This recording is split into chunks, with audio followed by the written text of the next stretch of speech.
අයිබෝන් මම ඉසුරු රඹුක්වැල්ල අද අපි කතා කරන්න යන්නේ කොළඹ ස්ටොක් මාකට් එකේ sector wise financial performance analysis video series එකේ 8 වෙනි වීඩියෝ එක. අද මම තෝරගත්තේ consumer durable sector. consumer durable sector එකේ මෙන්න මේ companies හතර තමයි මම analysis කරේ. මේ companies හතරේ 2023-24 අවුරුද්දට සාපේක්ෂව 2024-25 අවුරුද්ද වෙනකොට මෙන්න මේ ප්‍රධාන අයිතමයන් වල සිදුවන වෙනස්කම් පිළිබඳව තමයි මම වීඩියෝ එකේ සාකච්ඡා කරන්නේ. ඉතින් මේ වීඩියෝ එක අවසාන වෙනකම් බලන්න කියලා හැම දෙනාටම ආරාධනා කරන ගමන් මගේ YouTube channel එක subscribe කරගෙන මේ වීඩියෝ එකට යන්න.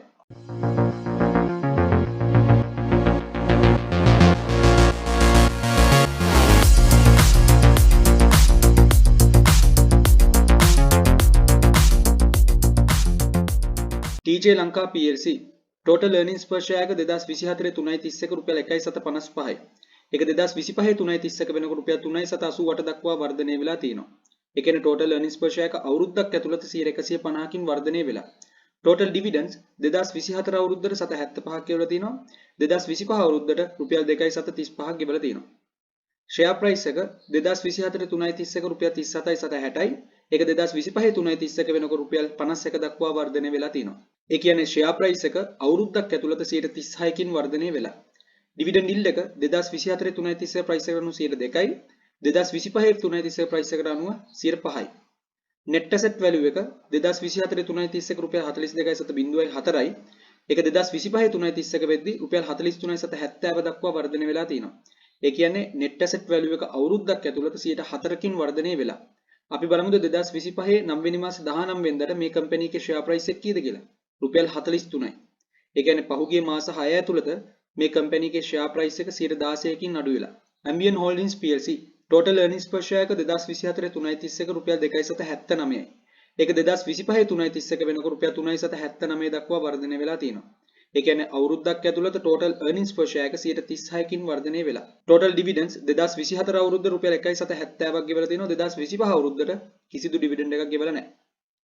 share price එක 2024 3.31 රුපියල් 37.40යි. ඒක 2025 3.31 වෙනකොට රුපියල් 81.70 දක්වා වර්ධනය වෙලා තියෙනවා.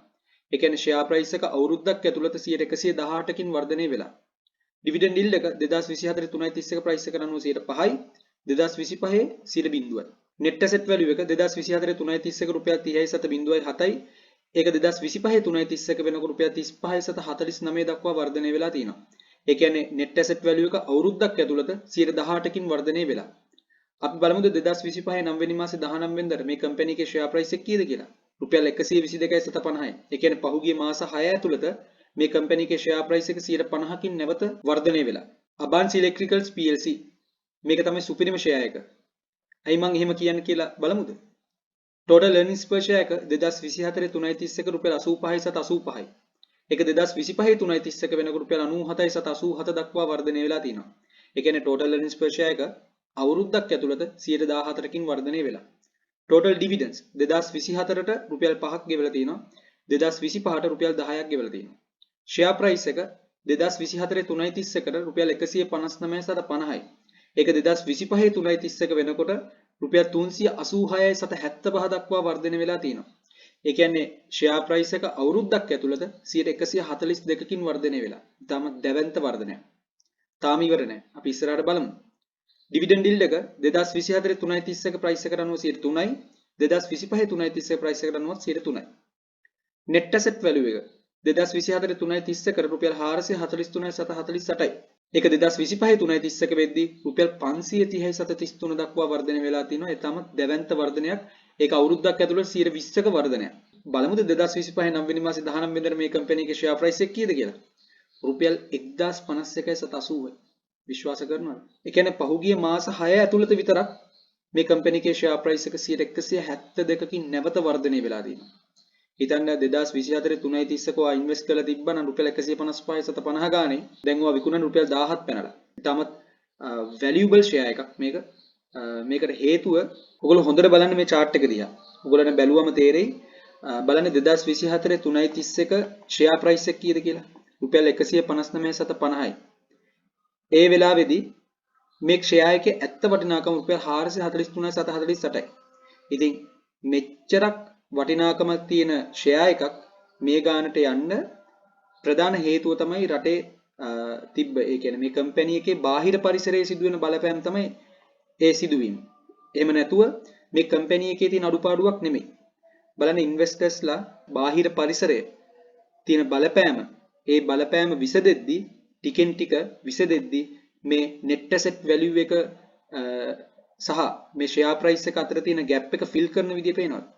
159 ඉඳන් එකපාරට 386 දක්වා වර්ධනය වෙලා තියෙනවා. මේ පේනවද මේ? කියන්නේ 2025 3.31කටත් මේ කම්පැනි එකේ share price එක තිබිලා තියෙන්නේ ඒ share එකේ ඇත්ත වටිනාකමට වඩා අඩුවෙන්. ඉතින් ඒ gap එකත් fill කරනවා ඒගොල්ලෝ මේ මාස 6 ඇතුළත ඒ වගේ දෙගුණයක්. ඉතින් බජට් එකේදී ලොකු අවධානයක් මේ ඉලෙක්ට්‍රික් ඉම්පෝර්ට් කරන කම්පැනිස් වල තියෙයි. ඉතින් මේ shares වල value එක ඉතින් වැඩි වෙනවා. Haylis Fabric plc total earnings per share එක 2024 3.31 රුපියල් 5.15යි. ඒක 2025 3.31 වෙද්දී රුපියල් 4.19 දක්වා අඩු වෙලා තියෙනවා. ඒ කියන්නේ අවුරුද්දක් ඇතුළත total earnings per share එක 19%කින් අඩු වෙලා. total dividends 2024 අවුරුද්ද රුපියල් 2.60ක් ගෙවලා තිනවා.